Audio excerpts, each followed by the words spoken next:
பருப்பு பதுக்கலை கட்டுப்படுத்த மத்திய மாநில அரசு அதிகாரிகள் தொடர் சோதனைகளில் ஈடுபட்டுள்ள நிலையில் இதுகுறித்து மக்களின் கருத்து என்ன என்பதை இப்போது பார்க்கலாம்.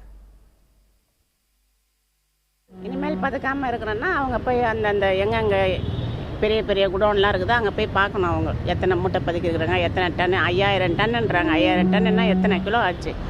இதில் ரேஷனில் பருப்பு சரியே இல்லை. இப்போ வர்றது எல்லாம் கல் மண் எல்லாம் கலந்து தட்டு தட்டியாக என்னவோ போடுறாங்க. அவங்களும் ரேஷன்லேயும் பிளாக்கில் விற்கிறாங்க. அதையும் கண்டுபிடிக்கணும். அவங்க பேக்கெட்டில் போட்டு ரேஷன் பருப்பையே பேக்கெட்டில் போட்டு கிலோ 50 ரூபான்னு விற்கிறாங்க, 70 ரூபான்னு விற்கிறாங்க. அதையும் அவங்க கண்டுபிடிக்கணும். பருப்பு விலைலாம் இப்போ கூடிடுச்சு. அது ஏன்னா இப்போ எல்லாம் பதுக்கி வச்சுட்டாங்க பருப்பெல்லாம். அதை இப்போ தான் கவர்மெண்ட் கண்டுபிடிக்குது.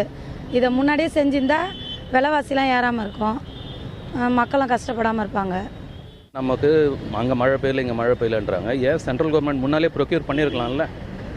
இந்த பருப்பெல்லாம் ப்ரொக்யூர் பண்ணியிருந்தாக்க இந்நேரம் இது இல்லை. ஏன் ஆன்லைனையும் அவாய்ட் பண்ணலாம்ல? ஆன்லைனும் ஒரு பிரச்சனை தானே. நாட்டில் நமக்கு சாப்பாட்டுக்கு வழி இல்லாதப்போ ஆன்லைன் எதுக்கு? அந்த பருப்பெல்லாம் பதுக்கி வச்சுருக்காங்க. கேட்கறதுக்கே ரொம்ப கஷ்டமாக இருக்குங்க. இனிமேலாவது இந்த மாதிரி பண்ணாமல் இந்த அரசாங்கம் இதுக்கு நல்லபடியாக ஒரு நடவடிக்கை எடுத்து இதை முற்றிலும் தடுக்க வேண்டும். ஒன்று விலை ஏறிக்கிட்டே போதே தவிர ஏறின பிற்பாடு தான் இந்த கவர்மெண்ட்டே கண்டுக்குது. அதுக்கு முன்னாடி கண்டுக்கிறதே கிடையாது. வெங்காயம் விலை போட தான் மேலே ஏறிச்சு, தக்காளி விலை ஏறிச்சு, எதுவும் கண்டுக்கிறதில்ல. இந்த மாதிரி போக விலை ஏறினோன்னு தான் கவர்மெண்ட் கண்டுக்கிறது. கவர்மெண்ட் இருக்கிறதே இந்த விலைவாசியை கட்டுப்படுத்துறதுக்காக தான். அது முதல்ல அவங்க கண்டுக்கிறது இல்லையா, செய்கிறது இல்லையா? எதுக்கு ஒரு அமைச்சர் இருக்காங்க, எதுக்கு ஒரு அதிகாரி இருக்காங்க? இதெல்லாம் பார்த்து அவங்க நடவடிக்கை எடுக்கணும். பருப்பு விலை அதிகமாக ஆயிடுச்சு. அரசாங்க அதிகாரிகள் பதுக்கி வச்சிருந்த பருப்பு முன்னாடியே கண்டுபிடிக்காம இப்போ எதுக்கு கண்டுபிடிக்கிறாங்க? இப்போ கண்டுபிடிச்சின்னா அப்புறம் விலைவாசிலாம் அதிகமாக இருக்குது. நாங்களாம் வீட்டு வேலை செய்கிறோம், நாங்களாம் எவ்வளோ கஷ்டப்படுறோம், அரசாங்கம் தெரியவே மாட்டேங்குது.